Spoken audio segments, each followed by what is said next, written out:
नमस्कार दोस्तों। तो जैसा कि आप जानते हैं कि ईडी के द्वारा दिल्ली के मुख्यमंत्री अरविंद केजरीवाल को भी गिरफ्तार कर लिया गया है। तो आज का हमारा जो विषय है वो है कि आखिरकार ये शराब घोटाला है क्या, ये कैसे हुआ, ये पूरा मामला क्या है, किस वजह से मंत्रियों को यहाँ तक कि मुख्यमंत्री को भी गिरफ्तार किया गया। तो ये सारा मामला क्या है, आज हम इसी वीडियो में आपको ये बताएंगे बहुत ही सीधे और सरल तरीके से। क्योंकि मीडिया में आप देखोगे तो एक बहुत लंबी चौड़ी कहानी की तरह आपको बताया और दिखाया जा रहा है, अलग अलग लोगों की अलग अलग राय है। तो हम एक सीधे और सरल तरीके से आपको आज ये बताने की कोशिश करेंगे और समझाने की कोशिश करेंगे कि आपको आसानी से समझ आ जाए कि आखिरकार ये शराब घोटाला है क्या। इसमें हम कुछ आंकड़ों को पेश करके आपको दिखाएंगे सरल तरीके से, वो अनुमानित होंगे। बाकी किस हिसाब से ये घोटाला हुआ है या जो बताया जा रहा है कि इस हिसाब से ये घोटाला हुआ है, वो सब हम आपको बताएंगे। तो दोस्तों चलिए शुरू करते हैं घोटाले की शुरुआत से। तो सबसे पहले हम घोटाले की शुरुआत से बात करते हैं कि ये जो है 17 नवंबर 2021 की डेट दिल्ली सरकार ने नई आबकारी नीति लागू करी। जो नई शराब नीति दिल्ली सरकार के द्वारा बनाई गई, तो ये ही इस शराब घोटाले की शुरुआत थी। आखिरकार इस जो नीति में क्या बनाया गया, क्या लिखा गया, वहीं इस शराब घोटाले की शुरुआत थी। सही में इस जो शराब नीति में है वो ये बताया गया कि जो पहले जहां 60%, ध्यान से सुनिए, 60% दुकानें सरकार के द्वारा और 40% के करीब जो दुकानें हैं वो निजी व्यवसायियों द्वारा चलाई जाती थी। लेकिन नई शराब नीति के तहत 100% सभी दुकानें निजी उद्यमियों को देने का फैसला किया गया। अब ये किस प्रकार से, तो जैसे कि आप समझिए आपका गांव है, उसके अंदर जैसे हम सोचते हैं कि 4 मोहल्ले हैं, 5 मोहल्ले हैं, 6 मोहल्ले हैं, इस प्रकार से अलग अलग वार्ड हैं। भाई एक गांव के अंदर 6 मोहल्ले हैं, 5 मोहल्ले हैं, जो भी हम जो डिवाइड करके रखते हैं। तो इसी प्रकार से दिल्ली सरकार ने दिल्ली को 32 जोन में बांट दिया कि भाई पूरी दिल्ली के अंदर ये 32 जोन है और एक जोन के अंदर तकरीबन 27 दुकानें खोलने का प्रावधान था कि एक जोन में तकरीबन 27 दुकानें खुलेंगी। और टोटल ओवरऑल पूरी दिल्ली की बात करें तो 850 दुकानों के आसपास नई जो दुकानें हैं वो खोली जाएंगी। ये नई नीति में शामिल था। ठीक है, दिल्ली सरकार ने ये लागू कर दिया और जोन के हिसाब से दुकानें खोली गई। लेकिन इसमें जो कुछ बदलाव हुए, जो शराब का जो रेट था उसमें कुछ बदलाव किए गए। अब रेट में बदलाव कैसे किए गए, जैसे आपको मैं एक अनुमानित आंकड़ा सा देता हूं कि जैसे एक शराब की बोतल की कीमत 600 रुपए, 600 रुपए एक सरकार की एक शराब की बोतल की कीमत है। अब 600 रुपए में से मान के चलो जो खरीद रही है सरकार या जो भी रिटेलर जो खरीद रहा है वो 200 रुपए मान लो आप, 200 रुपए में यानी कि बोतल की खरीदारी हो रही है।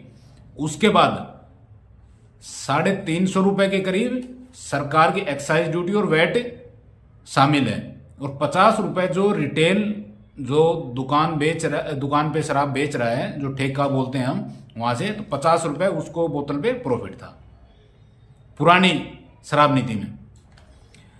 तो क्या हुआ उसमें कि 600 रुपए की बोतल, 200 रुपए उसकी कीमत, 350 रुपए सरकार को फायदा और 50 रुपए उस रिटेल कारोबारी को फायदा। ओवरऑल 600 रुपए की बोतल हो गई। तो जो नई शराब नीति बनाई गई उसमें यहीं पे आगे चेंज हुआ। उसमें क्या चेंज हुआ,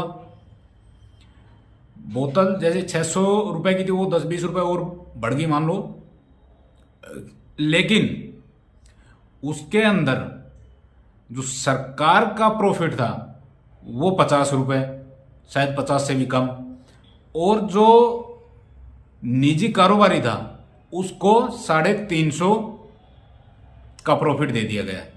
यानी कि जो रिटेलर था उसका तकरीबन 10 गुना प्रॉफिट बढ़ा दिया गया। समझ रहे हो ना मेरी बात। जैसे पुरानी जो शराब नीति थी उसके अंदर 350 दिल्ली सरकार को मिल रहा था। अब दिल्ली सरकार को जो पैसा मिल रहा था, यानी कि दिल्ली सरकार के खाते में जो जा रहा था वो सीधा सीधा दिल्ली की जनता का पैसा है। भाई जो दिल्ली की सरकार के खाते में चला गया वो तो जनता का पैसा है, लेकिन किसी निजी व्यवसायी के खाते में चला गया वो तो जनता का पैसा नहीं है ना, वो तो उसका हो गया, उस उद्यमी का पैसा हो गया। तो सबसे पहली गड़बड़ यहीं पे हुई कि जो आरोप लगा इस पे कि आपने दिल्ली की जनता के साथ धोखा किया, कि भाई दिल्ली सरकार का प्रॉफिट जो कि ना के बराबर कर दिया गया और निजी व्यवसायियों का जो प्रॉफिट है वो बढ़ा दिया। अब आगे क्या हुआ, आगे लगभग जो दुकानें थी सब निजी व्यवसायों को दे दी गई। भाई 850 दुकानें खोलनी है वो सब निजी थी, उसमें सरकार का कोई रोल नहीं होगा, जबकि पहले 60% के करीब दुकानें सरकार की होती थी। तो अब जो नई दुकानें हैं वो सारी उन्हीं निजी व्यवसायियों की हैं। तो यहां ये जो नई नीति बना दी गई और लागू कर दी गई। अब ये जो मामला है बाद में एलजी तक पहुंचा। एलजी ने इसकी सीबीआई की जांच के आदेश दिए और ये तकरीबन 28 जुलाई 2022 को जो नीति है इसको वापस भी ले लिया गया दिल्ली सरकार के द्वारा। तो इसके अंदर जो घोटाला हुआ वो सब कुछ इसी पीरियड के बीच में हुआ, 2021 से 22 के बीच में जो ये मंथ हैं इन के बीच में ही ये जो घोटाला है ये हुआ। अब ये जो मंत्री गिरफ्तार हुए और जो अरविंद केजरीवाल जी की भी गिरफ्तारी हुई, इन सब का क्या रोल था या इनको गिरफ्तार किस लिए किया गया। अब ये बात जो है मेन ये समझने की बात यही है कि इनको गिरफ्तार क्यों किया गया। तो आप देखो, जैसे पुरानी शराब नीति में दिल्ली सरकार का प्रॉफिट था और नई सरकार शराब नीति में निजी उद्यमियों का पैसा प्रॉफिट था, उनको प्रॉफिट हो रहा है। दिल्ली सरकार का लगभग प्रॉफिट जीरो करके और निजी व्यवसायियों को दे दिया गया। लेकिन आरोप जो हैं वो ये हैं कि जो निजी उद्यमियों को जो प्रॉफिट दिया गया उसमें दिल्ली सरकार में बैठे लोग जिन्होंने ये शराब नीति बनाई उसके एवज में उन उद्यमियों से इन लोगों ने रिश्वत ली। समझ गया बात। भाई जैसे उन्होंने 2-4 जो भी नाम थे उनके, उन लोगों को कहा कि भाई दिल्ली में आप निजी दुकानें खोलो, एक बोतल पे उनको 350 रुपए का प्रॉफिट हो रहा है, जो पहले 50 रुपए का था अब 350 10 गुना के करीब हो गया। ठीक है कि आप यहां दुकान खोलो, इसके एवज में दिल्ली सरकार एक्साइज और वैट ड्यूटी खत्म कर रही है और आपका प्रॉफिट बढ़ा रही है। लेकिन ये नीति जो हम बना रहे हैं इस नीति बनाने का आपसे चार्ज लिया जाएगा। भाई आपका जो प्रॉफिट होगा तो आपको रिश्वत के रूप में हमें देना पड़ेगा, यानी कि हम आपसे पैसे लेंगे तब इस शराब नीति को लागू करेंगे और आपकी दुकानें खुलवाई जाएंगी दिल्ली में। अब समझ गए शायद आप पूरी बात को कि जो पुरानी शराब नीति थी और नई शराब नीति में दिल्ली सरकार का प्रॉफिट खत्म करके निजी व्यवसायियों का प्रॉफिट बढ़ा दिया गया और वो इसलिए बढ़ाया गया ताकि उन उद्यमियों से हम पैसे ले सकें इस नई शराब नीति के लागू करने के एवज में। तो दोस्तों ये इन सब चीजों में जब सीबीआई ने तहकीकात करी जो मिले तो सीबीआई ने सबसे पहला जो इसके अंदर अपराधी जो उन्होंने लिस्ट बनाया उसमें तो सबसे पहला नंबर मनीष सिसोदिया जी का ही लिखा गया था। बाकी और भी काफी नाम हैं बाकी खैर हम उस सब चीज़ों पे नहीं जाएंगे। तो हमारा काम था मेन रूप से इस घोटाले के बारे में समझाना कि ये घोटाला है क्या। तो शायद एक नॉर्मल सी भाषा में आपको समझ आ गया होगा कि एक्चुअली दिल्ली सरकार ने ये क्या किया जो उस पर आरोप लगा हुआ है। तो ये तो अगर ऐसी बात है तो साफ तौर पे दिल्ली की जनता के साथ धोखा था कि उनका पैसा निजी उद्यमियों को दिया जा रहा था। अब केजरीवाल जी का नाम जो कि अभी लास्ट में आया, पहले जो मंत्री थे वो जेल भी गए हुए हैं और शायद अभी तक उनकी जमानत भी नहीं हुई, रिहा भी नहीं हुए हैं, और अब केजरीवाल जी को भी गिरफ्तार कर लिया और ईडी उससे भी पूछताछ कर रही है। तो कुल मिलाकर जो ये शराब का जो घोटाला हुआ, ये दिल्ली सरकार के ऊपर एक दाग तो लग ही गया, और इसका फैसला तो खैर कोर्ट करेगा अब कि ये सही है या गलत है।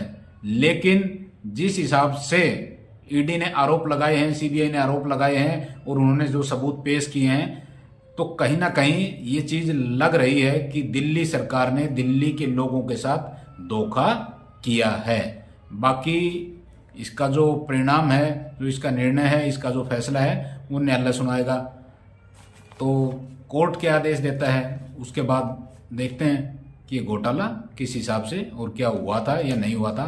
बाकी जो आरोप लग रहे हैं या जिस हिसाब से ईडी और सीबीआई ने जो सबूत पेश किए हैं वो इसी तरीके से और यही सब बातें उसमें कही गई हैं जो मैंने आपको एक सरल और सीधे तरीके से समझाई हैं कि इस तरीके से दिल्ली सरकार ने दिल्ली की जनता के साथ धोखा किया।